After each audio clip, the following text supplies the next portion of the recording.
Hello friends, జై శ్రీరామ్. అయోధ్యలోని రామమందిరంలో అకస్మాత్తుగా కనిపించిన అశ్వత్థామ. ఆ తర్వాత ఏం జరిగింది? అవును ఫ్రెండ్స్, మహాభారతంకి సంబంధం ఉన్న అశ్వత్థామనే. ఫ్రెండ్స్, మీరందరూ అశ్వత్థామ గురించి వినే ఉన్నారు కదా. ఎందుకంటే మహాభారతంలో ఇప్పటికీ కూడా సజీవంగా ఉన్న వ్యక్తి అశ్వత్థామ. నేటికి కూడా అశ్వత్థామ సజీవంగా జీవించి ఉన్నాడని, ఆయన్ను ఎన్నో చోట్ల చూశామని చాలామంది చెబుతూ ఉంటారు. దీనికి కారణం కలియుగం ముగిసే వరకు అశ్వత్థామ కురూపిలాగా అటూ ఇటూ తిరుగుతూ జీవించు అని శ్రీకృష్ణుడు అశ్వత్థామను శపించాడు. కానీ ఇప్పుడు ఎటువంటి ఒక అద్భుతం జరిగింది అంటే, అయోధ్యలోని రామమందిరంలో అశ్వత్థామని చూశామని చాలామంది అంటూ ఉన్నారు. కానీ వారు అశ్వత్థామని ఏ రూపంలో చూశారు?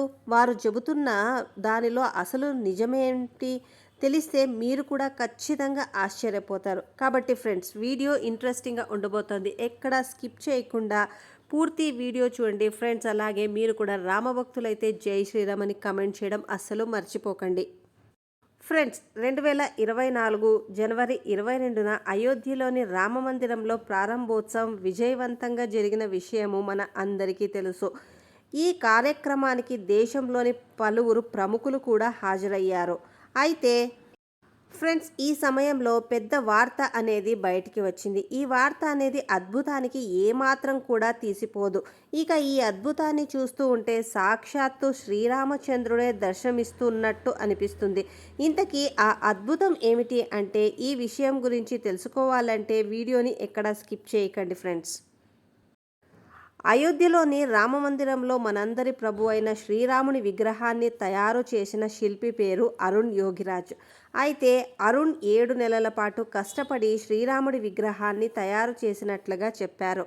అయితే అరుణ్ గత 7 నెలలుగా శ్రీరాముని విగ్రహం వద్దే ఉన్నాడు. అయితే ఫ్రెండ్స్, ఇక్కడ జరిగిన అద్భుతం ఏమిటి అంటే, ఇప్పుడు శ్రీరాముని విగ్రహానికి ప్రాణప్రతిష్ఠ జరిగిన తరువాత అరుణ్ తాను తయారు చేసిన శ్రీరాముని విగ్రహాన్ని కూడా గుర్తించలేకపోతున్నారు. అంతేకాకోకుండా ఇంకా యోగిరాజ్ ఏమని చెబుతున్నారు అంటే, ఈ విగ్రహంలో ఏదో అద్భుతం జరిగిందని అభిప్రాయపడుతున్నారు. ఎందుకంటే ఎప్పుడైతే శ్రీరాముని బాలరూప విగ్రహాన్ని గర్భగుడిలో ప్రతిష్టాపన చేశారో వెంటనే ఆ విగ్రహంలోని ముఖ ఆకారం అనేది పూర్తిగా మారిపోయిందని అరుణ్ చెబుతున్నారు. అంతేకాకోకుండా ఆ విగ్రహంలోని ముఖ ఆకారం అనేది పూర్తిగా మారిపోయిందని అరుణ్ చెబుతున్నారు. అంతేకాకోకుండా ఆ విగ్రహంలో ఒక అద్భుతమైన కాంతి కూడా కనిపిస్తూ ఉందని చెప్పాడు.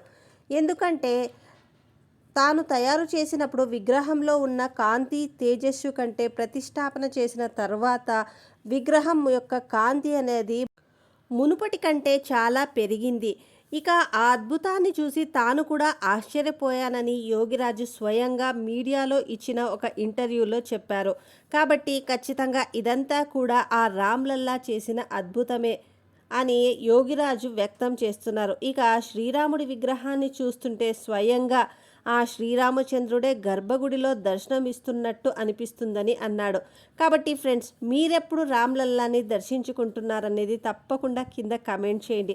అయితే ఫ్రెండ్స్, మీరందరూ కూడా అడగవచ్చు, అసలు అశ్వత్థామ రామమందిరంలో ఎలా కనిపించారు, ఎవరికి కనిపించారు అని. అయితే ఈ విషయం వెనుక ఉన్న అసలు నిజం తెలిస్తే మీరు కూడా ఆశ్చర్యపోతారు.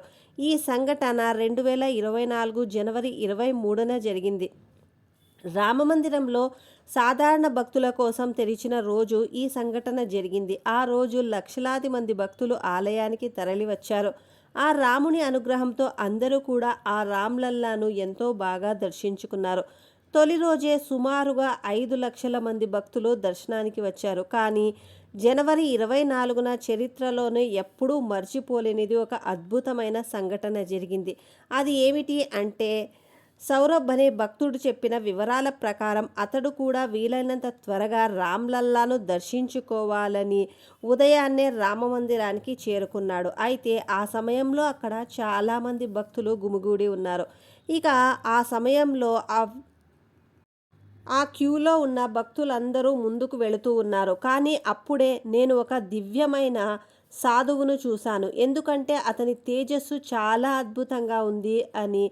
అతను చాలా ముసలివాడిలాగా కనిపిస్తూ ఉన్నాడు. అయినా కూడా ఆయన చాలా ఉత్సాహంగా శ్రీరామచంద్రుడిని దర్శించుకోవాలని ఆ క్యూలో నిలబడి ముందుకు వెళుతూ ఉన్నాడు. అయితే ఆయన కర్ర సహాయముతో ముందుకు వెళుతూ ఉన్నాడు. నా కళ్ళు చాలాసేపు ఆయన్నే చూస్తూ ఉన్నాయి. ఇక ఆ రోజు రామ్‌లల్లాను చూడడానికి స్వయంగా 4-5 గంటల సమయం పట్టింది. ఇక మాతో పాటు ఆ దివ్య సాధువు కూడా దర్శించుకున్నారు. అయితే ఆ సమయంలో అతని కళ్ళల్లో నీళ్లు తిరగడం నేను చూశాను. ఆయన కన్నీరు కారుస్తూ రామ్‌లల్లాను చూస్తూ ప్రార్థిస్తూ ఉన్నారు. ఇక మేమందరం కూడా ఆ శ్రీరామచంద్రుణ్ణి దర్శించుకున్న తర్వాత రామమందిరం నుండి బయటికి వచ్చాం. అయితే అప్పుడే నా కళ్ళు అకస్మాత్తుగా ఆ సాధువు మీద పడ్డాయి. ఎందుకంటే అతని కర్ర విరిగిపోయింది. దానివల్ల ఆయన అక్కడే మెట్ల మీద పడిపోయాడు. ఇక వెంటనే నేను ఆయన్ను జాగ్రత్తగా పట్టుకున్నాను. ఆయనకు సపోర్ట్ కూడా ఇచ్చాను. ఇక నేను ఆ సాధువుని ఏమని అడిగానంటే, మీరు ఇంత వృద్ధాప్యంలో కూడా అసలు ఎలా నడవగలుగుతున్నారు అని అడిగాను. అలాగే మీకు ఎవరు, మీ వయసెంత అని ప్రశ్నించాను. ఇక ఆ తరువాత ఆ సాధువు నాకిచ్చిన సమాధానం విన్న నా రోమాలు నిక్కబడుచుకున్నాయి.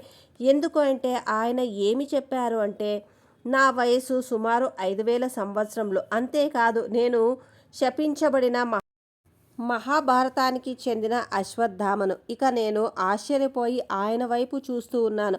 అంతలోనే నా స్నేహితులు నన్ను పిలిచినప్పుడు ఒక్క నిమిషం నేను వెనక్కి తిరిగి చూశాను.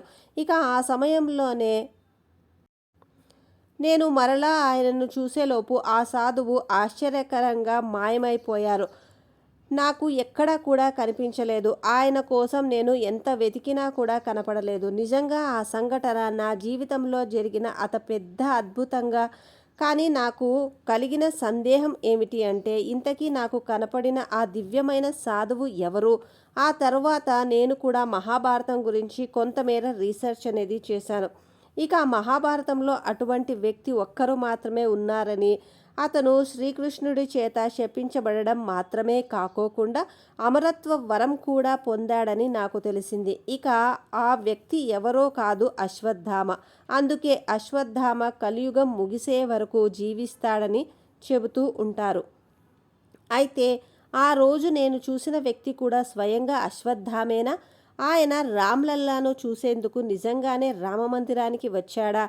ఈ ప్రశ్న అనేది నన్ను నిజంగానే ఎంతో ఆశ్చర్యపరిచింది. కానీ ఫ్రెండ్స్, ఏమో తన పాపాలను నివృత్తి చేసుకోవడానికి రామ్‌లల్లా దర్శనం కోసం వచ్చి ఉండవచ్చు. ఎందుకంటే ఇప్పటికే రామమందిరంలో ఒకదాని తర్వాత ఒకటి ఎన్నో అద్భుతాలు జరుగుతూనే ఉన్నాయి. మనం కళ్ళారా చూస్తూనే ఉన్నాం. అందులో ఒకటే జనవరి 22 అంటే ప్రాణప్రతిష్ఠ జరిగిన రోజు సాయంత్రం 5:50 ఒక వానరం గురుమండపం దక్షిణ ద్వారము నుంచి గర్భగృహములోకి ప్రవేశించి ఉత్సవమూర్తి విగ్రహం వద్దకు చేరుకుంది. అయితే రామమందిరం ట్రస్ట్ మరియు భక్తులు కూడా ఖచ్చితంగా శ్రీరామచంద్రుడిని దర్శించుకోవడానికి స్వయంగా పవనపుత్ర హనుమంత్ ఆ రోజున వచ్చారని నమ్ముతున్నారు. ఇక ఈ సంఘటన గురించి రామ్ మందిర ట్రస్ట్ ఒక పత్రికకు ప్రకటన కూడా ఇచ్చింది. అందులో నిజం ఈ అద్భుతాన్ని వారు ధృవీకరించడం కూడా జరిగినది. సో ఫ్రెండ్స్, చూశారు కదా, మీరు కూడా మీ యొక్క ఒపీనియన్ని కూడా కింద వీడియోలో కమెంట్ చేయడం మాత్రం అస్సలు మర్చిపోకండి. ఇలాంటి మరిన్ని ఆశ్చర్యకరమైన విషయాలతో మీ ముందుకు వస్తాం. అంతవరకు జై శ్రీరామ్.